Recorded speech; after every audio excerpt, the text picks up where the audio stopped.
이스라엘의 역사서를 살펴보면 두 축을 중심으로 진행되는 것을 볼 수가 있습니다. 하나는 왕들이고 또 하나는 선지자들입니다. 남유다와 북이스라엘의 왕들이 세워져 갈 때 하나님은 동시대에 사무엘, 나단, 엘리야, 엘리사 그리고 이사야와 같은 선지자들을 세우셨습니다. 이스라엘 역사에서 선지자는 왕만큼 중요한 역할을 감당했습니다. 이스라엘 역사에서 선지자가 중요한 축을 차지하는 이유가 무엇인가? 이스라엘 민족이 왕정 시대를 시작하는 과정을 살펴볼 필요가 있습니다. 이스라엘은 이방 나라들과는 달리 왕이 통치하는 왕정 국가가 아니라 하나님이 직접 다스리시는 신정 국가였습니다. 모세를 통해 출애굽의 역사가 일어났지만 하나님은 모세를 이스라엘의 왕으로 세우지 않으셨습니다. 여호수아를 중심으로 가나안 정복 시대가 이루어졌지만 하나님은 여호수아를 왕으로 세우지 않으셨습니다. 가나안 땅에 정착한 이후 이스라엘 공동체를 이끌었던 지도자는 사사였습니다. 사사 직분은 세습되지 않았고 하나님에 의해 세움받은 이례적 통치자가 사사입니다. 사사는 이스라엘을 다스리시는 분이 여전히 하나님이심을 증거하는 사람들이었습니다. 하지만 마지막 사사이자 선지자인 사무엘 시대에 시대적 변화가 일어났습니다. 이스라엘 사람들은 이방 나라의 강대함이 왕정제도에 있다 생각하며 사무엘에게 왕을 세워줄 것을 강력하게 요청했습니다. 자, 이스라엘 백성들의 이 요구에 하나님은 어떻게 생각하셨을까? 왕정제도에 대한 하나님의 반응이 사무엘상 8장 7절에 기록이 되어 있습니다. 여호와께서 사무엘에게 이르시되 백성이 내게 한 말을 다 들으라. 이는 그들이 너를 버림이 아니요 나를 버려 자기들의 왕이 되지 못하게 함이니라. 하지만 하나님은 이스라엘 백성들의 요구에 왕정 제도를 허락하셨고 사무엘을 통해 사울을 기름 부어 초대 왕으로 세우셨습니다. 여기에 제도적 장치가 필요했습니다. 이스라엘 왕이 하나님의 뜻대로 다스릴 수 있도록 말씀으로 바로잡아줄 사람이 필요했는데 그것이 바로 선지자입니다. 왕정제도가 시작한 이후에 구약의 역사서에서 가장 많이 등장하는 선지자는 엘리야와 엘리사입니다. 엘리야와 엘리사의 활동은 열왕기서의 중심축을 이루기 있고 특별히 기억할 것은 엘리야와 엘리사의 활동 시기가 오므리 왕조 시기와 같이 등장하고 있다는 것입니다. 오므리 왕조에 대한 기록은 열왕기서 전체의 3분의 1을 차지하고 있고 이스라엘 전체 역사의 10분의 1에 해당되는 40년에 걸친 그 왕조가 오므리 왕조입니다. 오므리 왕조 시대에 하나님이 엘리야와 엘리사를 선지자로 세운 이유가 무엇이냐? 오므리 왕조 시대는 오므리, 그의 아들 아합, 그의 손자 여호람이 바알 숭배를 국가 정책으로 시행하던 때였습니다. 종교적으로 극심하게 타락했던 시기에 하나님은 엘리야와 엘리사를 선지자로 세우시고 많은 이적을 행하게 하셨습니다. 모세가 10가지 재앙을 통해서 애굽의 우상신들이 헛된 것임을 증명했듯이 하나님은 엘리야와 엘리사로 하여금 많은 이적을 행하게 하심으로 바알 숭배 사상을 무너뜨리고 여호와가 하나님이심을 증거하게 하셨습니다. 오늘 우리가 살펴볼 본문은 엘리사 시대에 일어난 기적 사건을 소개하고 있는데요. 아람왕 베나닷이 북이스라엘의 수도 사마리아를 정복하기 위해 대규모 군사를 동원해서 싸움을 걸어왔습니다. 얼마나 많은 군사를 동원했는지 사마리아 성은 아랍 군대에 포위를 당했고 물자 보급이 끊긴 사마리아 성, 시간이 지날수록 기근에 시달릴 수밖에 없었습니다. 오늘 25절 보시면 아람 사람이 사마리아를 에워싸므로 성중이 크게 줄여서 나귀머리 하나에 은 80세겔이요 비둘기똥 4분의 1 값에 은 5세겔이라 하니 물가 폭등과 극심한 기근으로 사마리아 성에는 자식을 잡아먹는 일까지 발생했습니다. 북이스라엘 왕 여호람이 성 위를 지나갈 때에 호수아는 여인을 만나게 됩니다. 28절과 29절 보시면 당시 사마리아의 비참한 상황을 보여주고 있습니다. 또 이르되 무슨 일이냐 하니 여인이 대답하되 이 여인이 내게 이르기를 네 아들을 내놓아라. 우리가 오늘 먹고 내일은 내 아들을 먹자 하며 우리가 드디어 내 아들을 삶아 먹었더니 이튿날에 내가 그 여인에게 이르되 네 아들을 내놓아라 우리가 먹으리라나 그가 그의 아들을 숨겼나이다 하는지라. 여호람은 이러한 비극적 상황이 하나님의 사람 엘리사에게 있다고 책임을 전가하며 엘리사를 죽일 것을 결심하게 됩니다. 그 장면이 31절에 남아 있습니다. 왕이 이르되 사밧의 아들 엘리사의 머리가 오늘 그 몸에 붙어 있으면 하나님이 내게 벌 위에 벌을 내리실지로다 하니라. 이런 절망적 상황에서도 엘리사는 하나님의 말씀에 의지하여 내일 이맘때에 회복의 은혜가 임할 것이라는 희망의 메시지를 선포하게 됩니다. 오늘 본문에서 가장 중요한 말씀은 열왕기하 7장 1절입니다. 함께 읽겠습니다. 시작. 엘리사가 이르되 여호와의 말씀을 들을지어다. 여호와께서 이르시되 내일 이맘때에 사마리아 성문에서 고운 밀가루 한 스아를 한 세겔로 매매하고 보리 두 스아를 한 세겔로 매매하리라 하셨느니라. 아멘. 이 말을 들은 여호람의 장관이 이 엘리사의 말에 부정적으로 반응하면서 하나님을 불신하는 장면이 열왕기하 7장 2절에 기록이 되어 있습니다. 그때 왕이 그의 손에 의지하는 자 곧 한 장관이 하나님의 사람에게 대답하여 이르되 여호와께서 하늘의 창을 내신들 어찌 이런 일이 있으리요 하더라. 엘리사가 이르되 네가 내 눈으로 보리라 그러나 그것을 먹지는 못하리라 선포했습니다. 코로나의 계속된 어려움 시대 속에서 하나님께서 이 본문의 이 사건을 통해 우리에게 들려주고자 하시는 말씀이 무엇일까? 첫째 메시지입니다. 하나님은 형식에 속는 분이 아니시며 진정한 회개를 원하신다고 본문은 첫 번째 메시지를 전하고 있습니다. 아람왕 베나닷이 이 대규모 군사를 이끌고 사마리아 성을 에워싸게 됐을 때 물자와 식량을 공급하는 길이 끊이게 됐습니다. 시간이 지날수록 사마리아 성은 시근에 기다릴 수밖에 없었고 물가 폭등이 일어나기 시작했습니다. 25절 보시면 당시 사마리아의 심각한 상황을 보여주고 있습니다.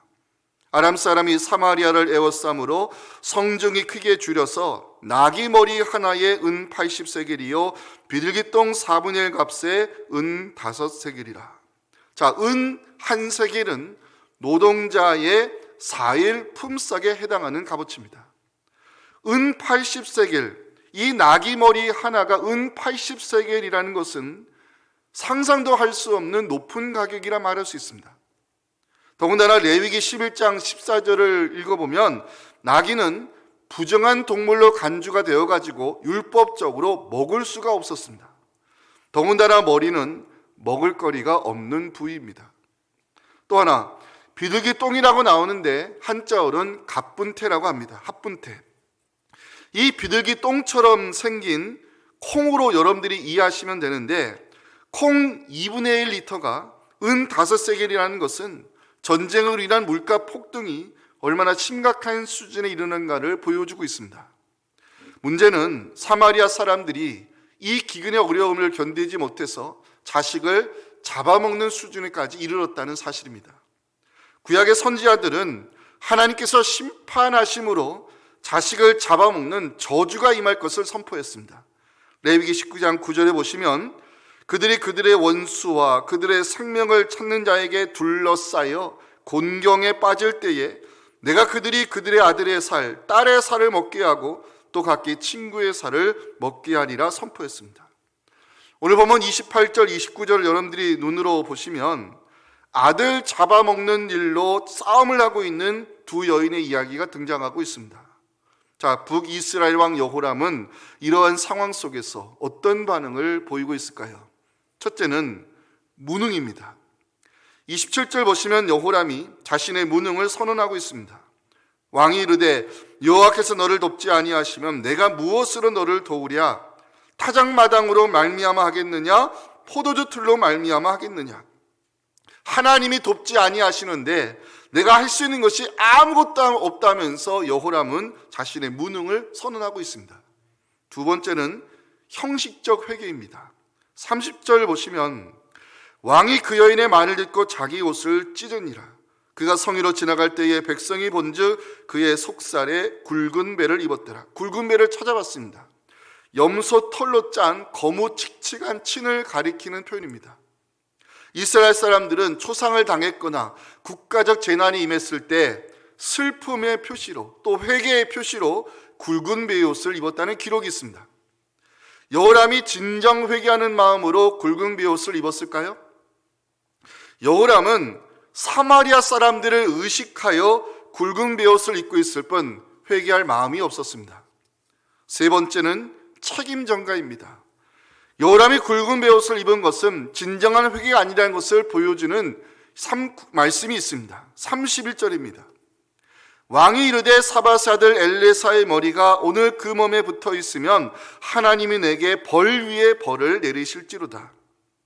여호람은 자신이 기대한 대로 문제가 해결되지 않자 모든 책임을 하나님의 사람 엘리사에게 돌리며 그를 죽일 것을 결심하게 됩니다. 북이스라엘의 왕으로서 여호람은 전쟁의 위협과 기근의 재앙이 왜 일어났는지 다른 사람에게 책임을 전가할 것이 아니라 회개의 자리로 나아가야 했습니다. 사마리아 사람들이 자식을 잡아먹는 일이 일어났다는 것은 분명 하나님께서 심판하시는 결과임을 여호람은 이스라엘의 사람으로서 알고 있었을 것입니다. 그 증거가 레위기 26장 28절 29절에 이 말씀이 기록이 되어 있기 때문에 그렇습니다. 내가 진노로 너희에게 대항하되 너희의 죄로 말미암아 7배나 더 징벌하니니 너희가 아들의 살을 먹을 것이요 딸의 살을 먹을 것이라 경고했습니다. 여호람이 북이스라엘의 왕으로서 해야 할 일은 형식적 굵은 베옷을 입는 일이 아니었습니다. 남에게 책임을 전가할 일이 아니었습니다. 하나님께서 북이스라엘을 심판하고 계심을 깨달았다면 여호람이 해야 할 일은 회개의 자리로 나아가는 일이어야 했습니다. 하지만 여호람은 사람들에게 보이기 위한 위선으로 굵은 베옷을 입고 있을 뿐 모든 책임을 하나님의 사람 엘리사에게 전가하며 회개의 자리로 나아가지 않고 있습니다. 여호람이 하나님의 선지자에게 책임을 전가하는 이유가 무엇일까를 생각해 봤습니다. 여호람의 아버지 아합의 영향이 있었다는 사실을 알게 되었습니다. 선지자 엘리야가 사역할 당시에 아합이 바알 숭배 사상을 국가 정책으로 시행했습니다. 엘리야가 아합을 상대로 기근의 재앙을 선포했을 때 아합은 회개하기는커녕 선지자 엘리야를 이렇게 불렀습니다.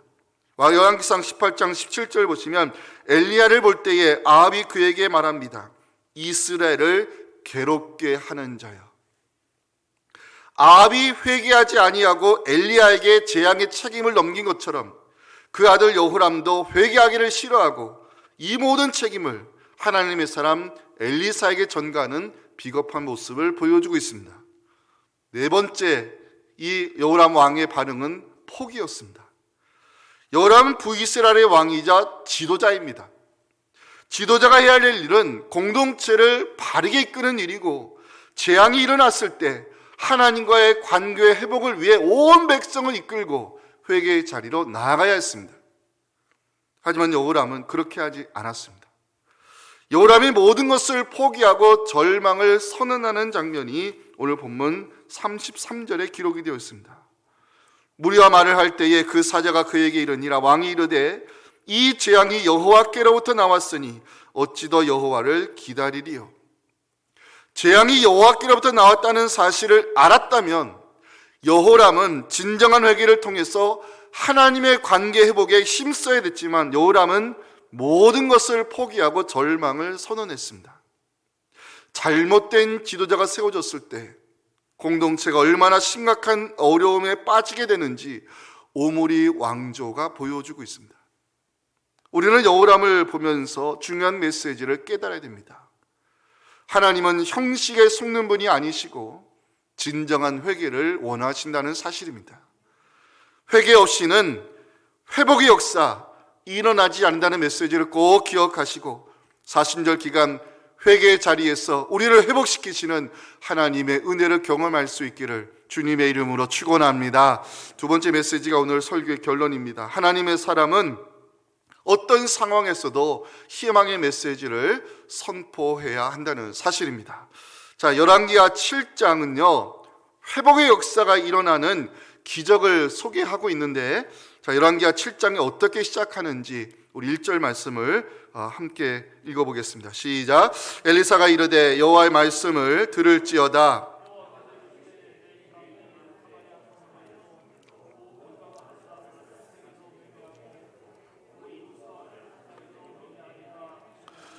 여호와의 말씀을 들을지어다. 엘리사가 선포하는 하나님 말씀이 무엇일까요?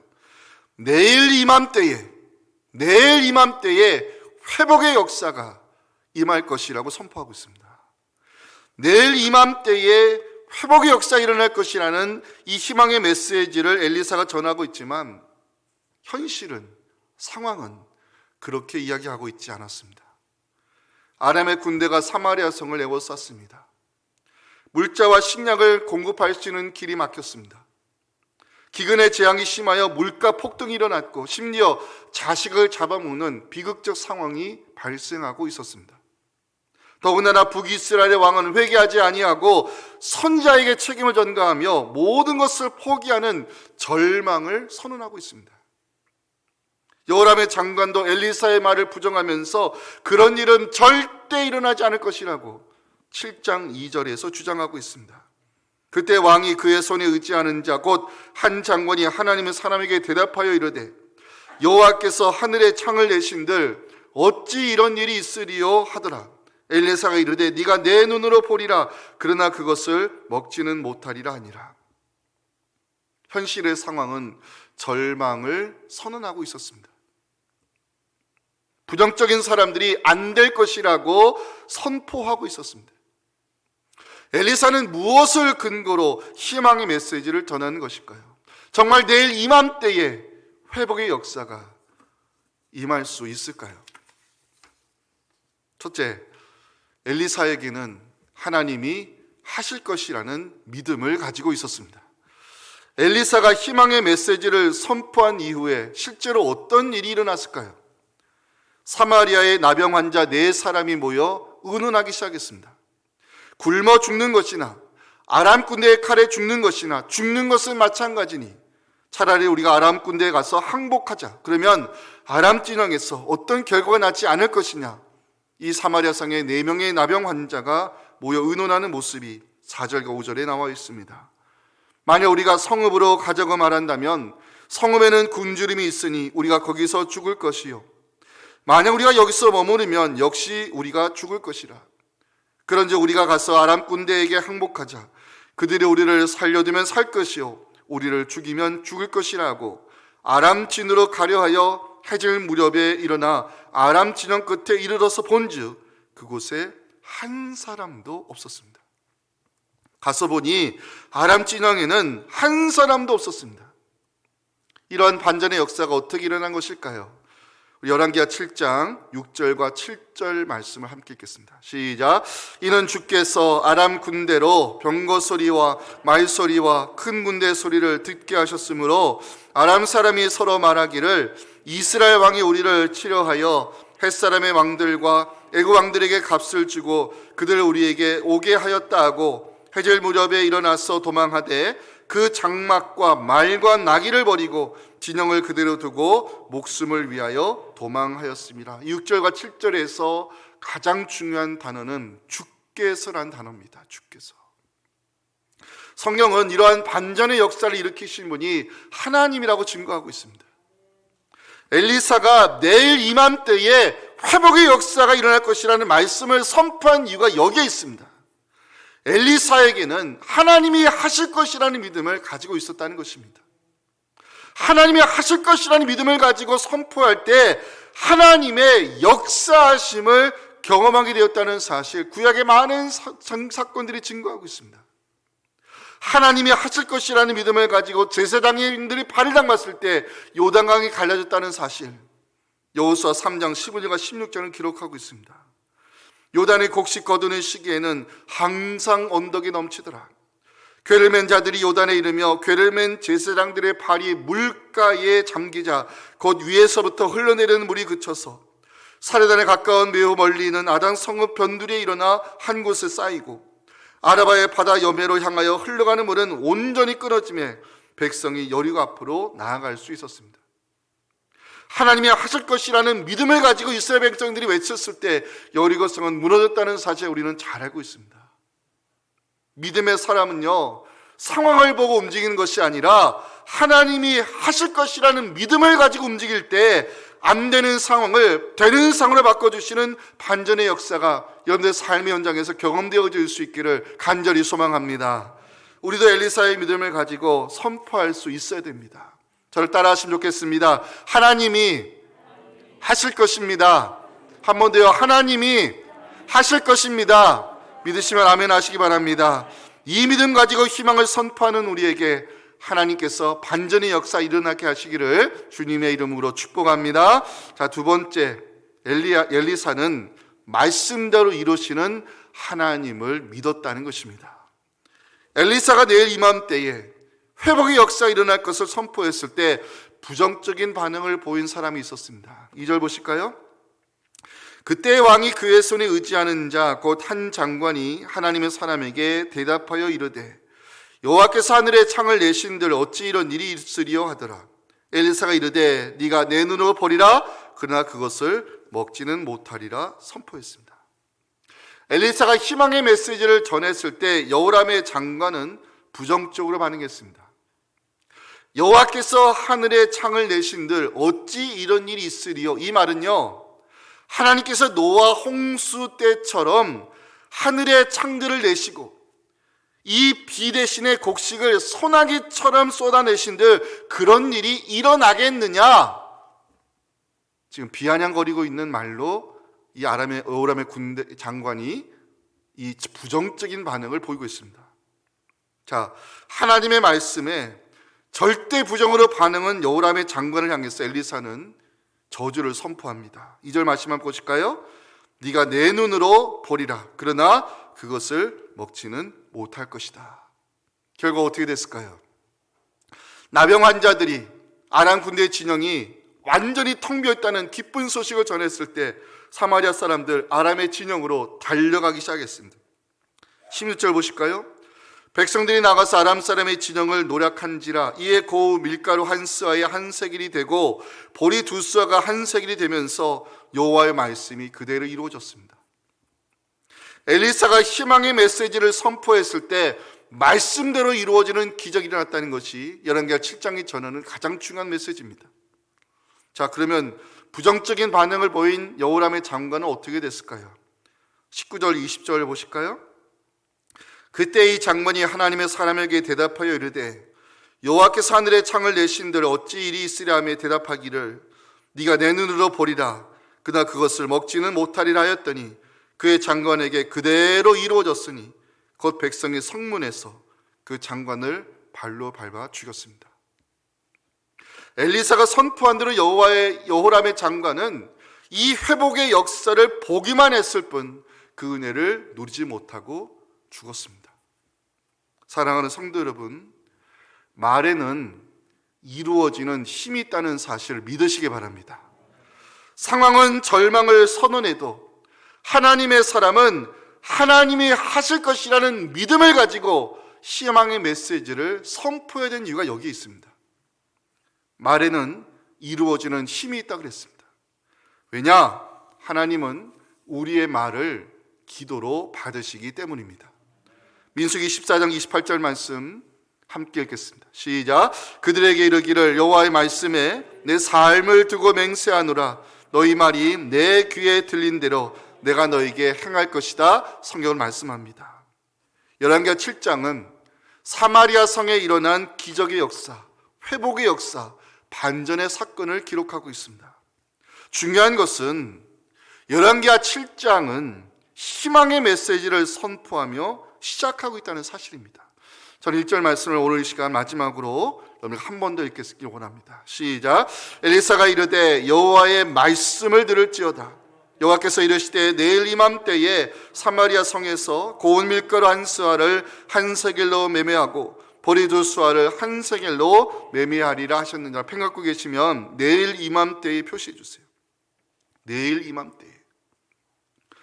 본문을 보니까 두 종류의 사람이 등장하고 있음을 알게 되었습니다. 상황을 보고 포기를 선언하는 여호람과 절망적 선언의 상황에서도 희망의 메시지를 선포하는 엘리사, 하나님 말씀에 부정적으로 반응하는 사람과 하나님이 하실 것이라는 믿음으로 내일을 기대하는 엘리사. 열왕기하 7장과 8장을 읽어보니까 우리가 주목해야 될 구절이 있다는 사실을 알게 되었습니다. 자, 표시해 주세요. 열왕기하 7장 17절 가셔서 하나님의 사람의 말대로 표시해 주시고, 열왕기하 8장 2절 가셔서 하나님의 사람의 말대로. 열왕기하 7장 일어난 반전의 역사, 열왕기하 8장에서 수넴 여인이 누리게 된 회복의 은혜 모두 다 하나님의 사람이 말한 대로 일어난 기적임을 성경은 증거하고 있어요. 하나님의 사람이라는 단어를 묵상하면서 저는 중요한 메시지를 깨닫게 되었습니다. 하나님의 사람은 하나님이 하실 것이라는 믿음을 가지고 살아야 한다는 사실입니다. 하나님의 사람은 어떤 상황에서도 희망의 메시지를 선포할 수 있어야 한다는 사실입니다. 우리가 하나님이 하실 것이라는 믿음을 가지고 희망의 메시지를 선포하면 내일 이맘때에 회복의 역사가 일어난다는 사실을 믿으시기 바랍니다. 사랑하는 성도 여러분, 코로나의 어려운 시대를 살아가고 있지만 상황을 보지 마시고 능력의 하나님을 바라보시기 바랍니다. 여호람이 절망적 상황을 보고 포기를 선언했을 때, 이 여호람의 장관이 현실을 보고 부정적으로 반응했을 때 저들은 회복의 은혜를 누리지 못했습니다. 하나님의 사람은 하나님이 하실 것이라는 믿음을 가지고 희망을 선포할 수 있어야 됩니다. 하나님은 우리의 말을 기도로 받으신다는 말씀을 기억하시면서 엘리사의 믿음을 가지고 희망의 메시지를 선포하는 여러분들을 통해서 말씀대로 이루어지는 이 성령의 역사가 이 땅에 일어나 내일 이맘때에 우리 회복시키시는 하나님의 그 회복의 시대가 우리 기도관에 열릴 수 있기를 주님의 이름으로 축원합니다. 우리 함께 찬송했으면 좋겠습니다. 오늘 마지막 불렀던 찬송 알고 계시죠? 설교 준비하면서 이 487장이 오늘 설교의 마무리에 참 적당한 찬송이라는 생각을 갖게 되었습니다. 찬 나오세요. 같이 찬양합시다. 487장을 우리 이렇게 가사를 음미하면서 찬송하실 텐데, 하나님 하실 것이라는 믿음을 가지고 희망을 선포하면 내일 이맘때에 하나님 반드시 우리에게 반전의 역사, 안 되는 상황을 되게 하는 상황으로 만들어 주실 것을 믿음으로 선포하며 함께 찬양하겠습니다.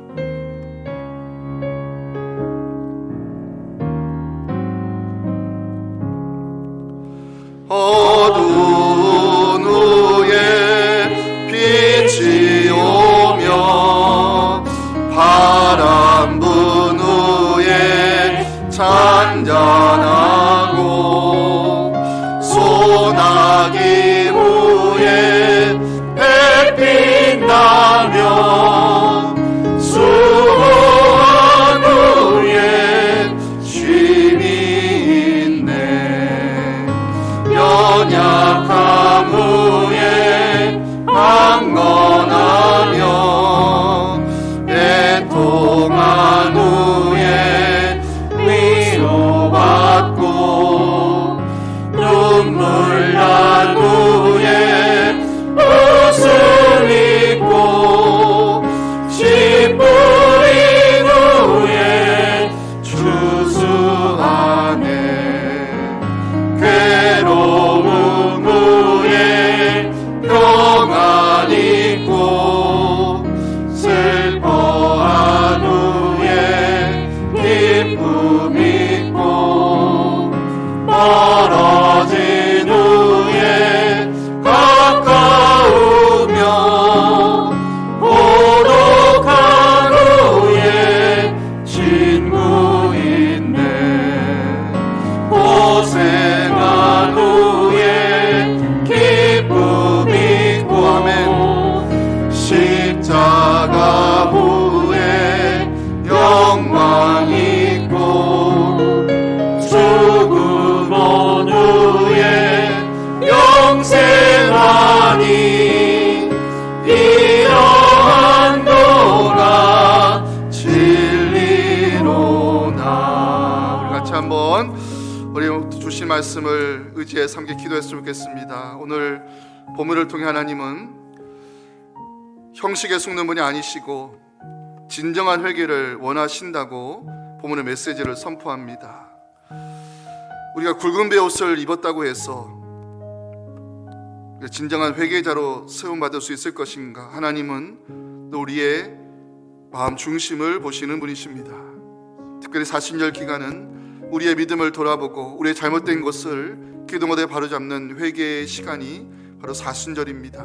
진정한 회개 없이는 회복의 역사가 일어나지 않음을 염두 기억하시고, 혹시 우리가 부정적인 생각, 또 원망과 불평들, 또 미처 끊어내지 못한 옛사람의 습관들이 있다면 하나님 이 모든 부정적이고 안 좋은 것들을 내어놓고 회개 자리로 나아갈 때 사순절 기간 진정한 회개자를 회복시키시는 하나님의 은혜를 누리는 이 사순절 기간이 되게 해달라고 우리 아침 말씀에 의지하여 함께 기도하기 원합니다.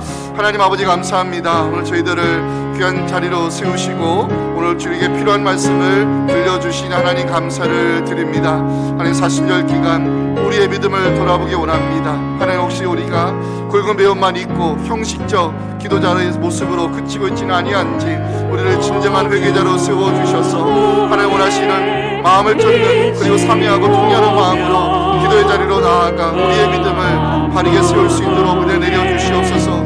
부정적인 생각을 버리게 해주옵소서. 부정적인 말을 버리게 하옵소서. 원망과 불평의 말을 버리고 비난과 비판의 말을 버리고 우리가 하나님의 사랑을 세워받기를 소망하오니 저 우리를 사순절의 기도자로 세우셔서 진정한 회개를 통해 회복의 역사를 경험할 수 있도록 은혜 내려 주시옵소서.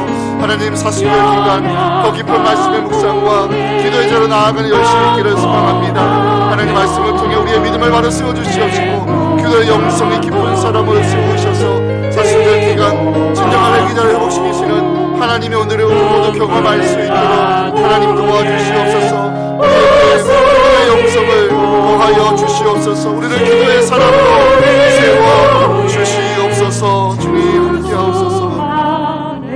우리 한 번 더 마지막 기도하겠습니다. 하나님의 사람은 하나님이 하실 것이라는 믿음을 가지고 어떤 상황에서도 희망의 메시지를 선포해야 된다고 본문은 우리에게 말씀을 주고 있습니다. 그런데 우리가 상황을 보지 말고 능력의 하나님을 바라볼 때 하나님 하실 것이라는 믿음을 가질 수 있습니다.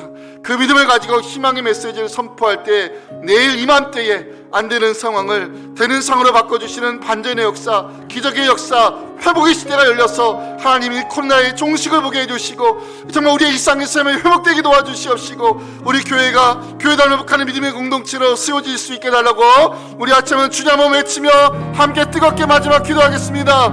주여! 하나님 아버지 감사합니다. 우리 저희들이 다시 한번 말씀해 주셔야 기도합니다. 우리가 어떤 상황에서도 하나님 하실 것이라는 믿음을 가지고 희망 메시지를 선포할 때 내일 이맘때에 하나님 나온 기적의 역사가 이 땅과 일어날 줄을 믿습니다. 안 되는 상황을 되는 상황을 바꿔주시는 반전의 역사를 허락해 주시옵소서. 이제는 우리 기도하고 이 땅을 돌보셔서 코로나의 재앙을 거두어가 주시옵시고 일상을 회복시켜 주시옵시며 우리의 예배가 회복되고 목회사역과 성도의 교제를 통해 교회들 회복하는 믿음의 공동체가 세워져 갈 수 있도록 우리의 부르짖지 않은 역사해 주시옵소서. 우리 하나님 응답해 주시옵소서. 하나님 하실 것이라는 믿음 가지고 선포한 우리를 통해 내일 이맘때에 하나님의 기적, 완전의 역사, 회복의 은혜를 할 수 있도록 하나님 은혜를 베풀어 주시옵소서. 우리의 기도에 응답하여 주시옵소서. 하나님 아버지 감사합니다. 오늘 저희들을 또 사순절의 예배자로 세우시고 이 시대에 우리에게 필요한 말씀을 들려주시 하나님 감사합니다. 하나님의 사람은 어떤 상황에서도 하나님이 하실 것이라는 믿음을 가지고 희망의 메시지를 선포해야 된다고 성경 우리에게 말씀하고 있습니다. 우리가 상황을 보고 절망을 선언하기보다는 하나님 하실 것이라는 믿음을 가지고 희망을 선포할 때에 내일 이맘때에 안 되는 상황을 되는 상황으로 바꿔주시는 그 반전의 역사, 그 하나님의 기적, 회복의 시대가 우리 기도 가운데 열리게 하여 주시옵소서. 국가적 역량을 총동원해도 1000만 명이 넘는 확진자가 생겨나며 우리 연약함을 보게 하시는 하나님, 이제 우리가 기댈 것이 하나님밖에 없사오니 하나님 우리의 기도 가운데 함께 해주셔서 희망의 메시지를 선포하는 우리를 통해 내일 이맘때에 하나님 반전의 역사를 이루어 주셔서 이 땅을 치유하시고 우리의 일상을 돌이켜 주시며 특별히 예배 회복을 통해 교회 덜먹하는 믿음의 공동체가 세워지는 하나님의 기적이 우리 기도 가운데 일어나게 하여 주시옵소서. 지금은 우리 구주 예수님의 은혜와 우리의 기도를 통해 반전의 역사를 만들어 가시는 아버지 하나님의 크신 사랑과 성령의 역사하심이 오늘 주신 말씀을 가지고 다시 한번 우리의 믿음을 돌아보며 형식적인 회개를 내려놓고 마음을 찢고 상하고 통회하는 마음으로 기도의 자리로 나아가 하나님의 긍휼과 하나님의 불쌍히 여기심과 특별히 하나님의 반전의 역사를 기도한 우리를 통해 그 회복의 역사를 만들어 가시는 하나님을 경험하며 주님께 감사드리기 원하는 우리 사랑하는 성도들의 이 간절한 부르짖음과 사랑하는 교회의 회복 위에 지금부터 영원토록 함께 하시기를 간절히 축원하옵나이다. 아멘.